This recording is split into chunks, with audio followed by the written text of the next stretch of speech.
d'hygiène Idrissa Ndiaye.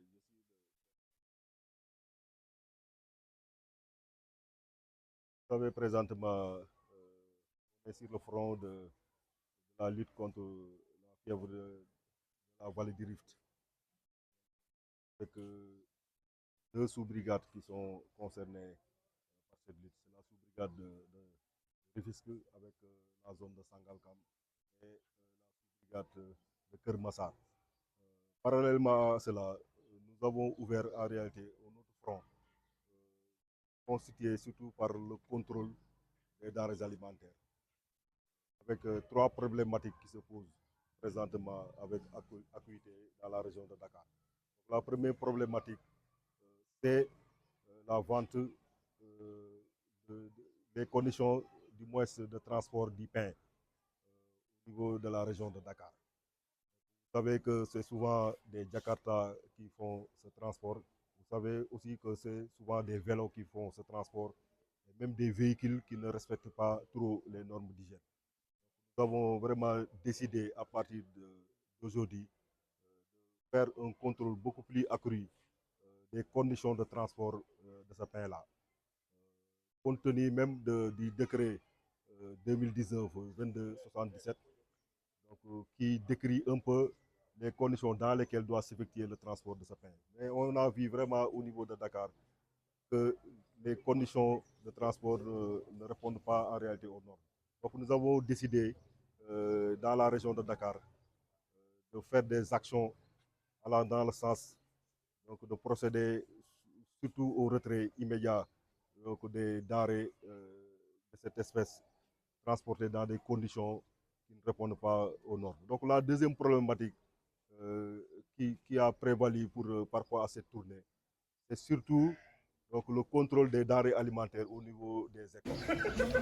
Vous avez vu précédemment dans les réseaux sociaux un enseignant qui a de boisson et qui en réalité, selon se dire, sert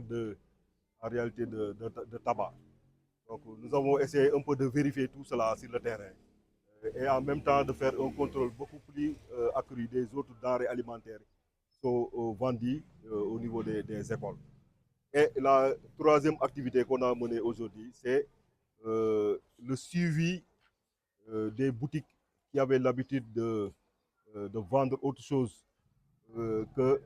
des denrées alimentaires qui sont autorisées donc, dans leurs locaux. Donc, souvent, on avait vu des boutiques transformées en gargotes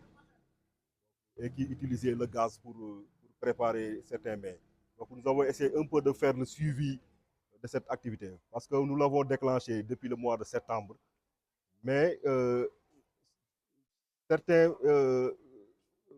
faisaient souvent référence à l'insuffisance de suivi. Donc nous avons voulu, à travers cette activité, démontrer que non seulement nous avons initié cette activité de contrôle, mais en même temps, nous assurons le suivi. Et depuis le début de cette activité, qui consiste à contrôler ces boutiques-là, l'ensemble des brigades OI a sillonné 436 établissements qui vendent des denrées alimentaires. Et parmi ces 436 établissements, il n'y avait que 37 qui continuaient à cette pratique. Notre objectif, c'est vraiment de réduire donc, ce nombre-là à zéro. Et je crois que c'est possible avec le suivi. Donc nous considérons que ces trois activités sont extrêmement importantes, même si présentement l'ensemble du personnel est mobilisé dans le cadre de la riposte contre la fièvre de la vallée du Rift. Donc, indépendamment de cela, le service d'hygiène de Dakar est en train de faire le contrôle des denrées alimentaires pour vraiment essayer aussi d'assurer la sécurité sanitaire des populations. Donc, nous avons donné des instructions à l'ensemble des sous-brigades que d'ores et déjà, dans leurs activités de routine, d'intégrer le retrait systématique donc, du pain vendu transporté du moins dans des conditions d'hygiène qui ne répondent pas aux normes. Donc tey dañu tàmbale liggéey bi nga xam ni dañ ko wekk ci ñetti mbir naam service d'hygiène waxtu bi élément mi ñoo ngi def lu ñu mën pour mën a tënk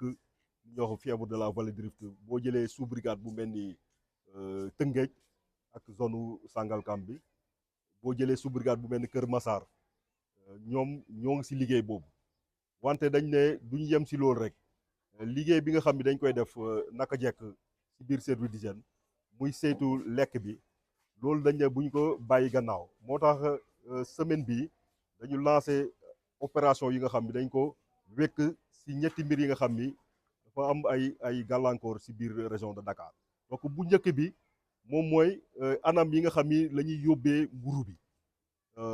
yéen ñëpp gis ngeen ko Sénégalais yëpp teg nañ seen bët Dakar waaye teg nañ seen bët souvent ay Jakarta lañ gis ñu koy yóbbu souvent ay vélo lañ gis ñu koy yóbbu souvent aussi day gis ay oto yi nga xam ni dëppoowul ak li yoon wax ñu yóbbu xeetu mburu yooyu donc loolu nag dañ ne waxtu bii dañ fexe ba loolu dakk ci biir région de Dakar donc loolu moo tax jox nañ ndigal brigade yëpp ñu wàcc ci terrain bi képp ku gis mu yóbbu mburu ci anam yi nga xam ni dëppoowul ak yoon ñu fexe ba nangu mburu bi nangu sax moyen bi nga xam ni moom mooy tax nga def transport boobu donc beneen mbir bi nga xam ni gis nañ ko fii loo xam ni service d'hygiène war na ci def ay jéego moom mooy maanaam lekk boobu nga xam ni wala togg yi nga xam ni dañ koy def ci biir boutique yi naam jël nañu ay ndogal depuis ñaari weer mais ñu ci bëri dañu waxoon ni nga du mujjee fenn ñun nag dañu ñëw tey pour wane contraire bi donc loolu moom moo tax ñu ñëw def lu ñuy wax suivi xool ndax est-ce que ndigal yooyu ñu joxoon brigade yi dem nañ ci terrain ba façon jëfin yooyu dakk mais wax dëgg yàlla mun nañu wax ni suñu xel dal na parce que jot nañoo nemmeeku lu mel ni ñeenti téeméer jëm kaw ci ay bërëbu jaaykat yooyu mais gis nañ ni que ñetti fukk ak juróom-ñaar rek ñoom ñoo continuer di jaay lekk boobu mais sunu mbëbët mooy ñu dem ba nga xam ni dootu ñu ko gisati ci région de Dakar donc liggéey boobu la ñuy topp nii pour mën a am ay maanaam ay résultats yu baax par rapport ak contrôle denrées alimentaires yooyu ñetteel bi nag mooy li nga xam ni seenoon nañ ko keroog ci réseaux sociaux yi mooy benn jàngalekat wane benn xeetu boisson mais buñ ko tourné dafa mel ni xeetu cigarette la donc loolu nag la ñu doon nemmeeku tey tamit pour xool ndax déjà que loolu dañ koy gis ci école yi mais suñu weesoo loolu sax dañuy xool anam yi nga xam ni noonu la ñuy jaay lekk élèves yi donc loolu aussi nekk na contrôle boo xam ni def nañ ko tey pour mën a gën a aar élèves yi nga xam ni ñoom ñoo nekk ci école donc yëpp buñ ko dënkee mooy en conclusion service d'hygiène naam doole bi mu am yëpp moo ngi koy def léegi nii waxtu bi pour tënk feebaru vallée du Rift bi mais teewul beneen liggéey bu ñuy def bi mu ñëw activité de routine bàyyiwuñ ko gannaaw donc loolu nag la ñuy ñëw di fësal nii jox ndigal brigade yëpp ba nga xam ni contrôle lekk bi dañuy koy gën a faratal pour gën a mën a aar askan bi ci yenn xeetu feebar yi nga xam ni mun na jógee ci lekk boobu nga xam ni dañ koy jëfandikoo donc ñoo ngi ci ñaari tànk yooyu tànk pour tënk fièvre vallée du Rift mais beneen tànk bi mooy liggéey de routine bi nga xam ne faral nañ dañ koy def ñu koy continuer mais jëmale ko surtout ci lekk bi ba nga xam ne dinañ mën a aar suñu askan ci yenn xeetu feebar yi nga xam ne ci lekk yooyu lay jóge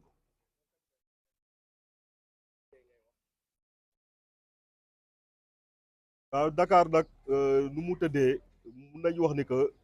région bu stratégique la boo xam ne dafa laaj wax dëgg yàlla ay moyens takku xam ni andi nañ leen biir Dakar naam doyul mais ñooñu mun nañ sukkandiku ci ñoom ak logistique bi ñu am bii ñuy tubaab di wax ñu mutualiser lépp mën a maanaam atteindre suñu objectif donc bu fekkee sax moyens ni ñu ko xalaatee woon xaw na néew tuuti mais ak suñu stratégie donc de mutualisation saa yu ñu ko defee rek liggéey bu ñu bëgg a def rek wax dëgg yàlla ak système boobu dañuy fexe ba def ko pour mën a gën a aar askan wi.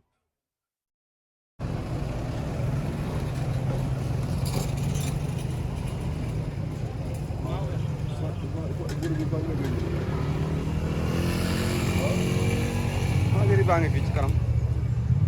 bu ak puus bi yëpp la ñuy aj ci kaw oto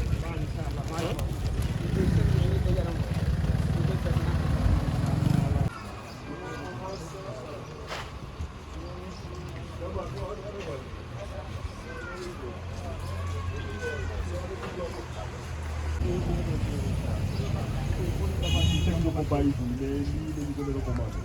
waaw mais lii ku ñu ko gis mu koy yóbbu mburu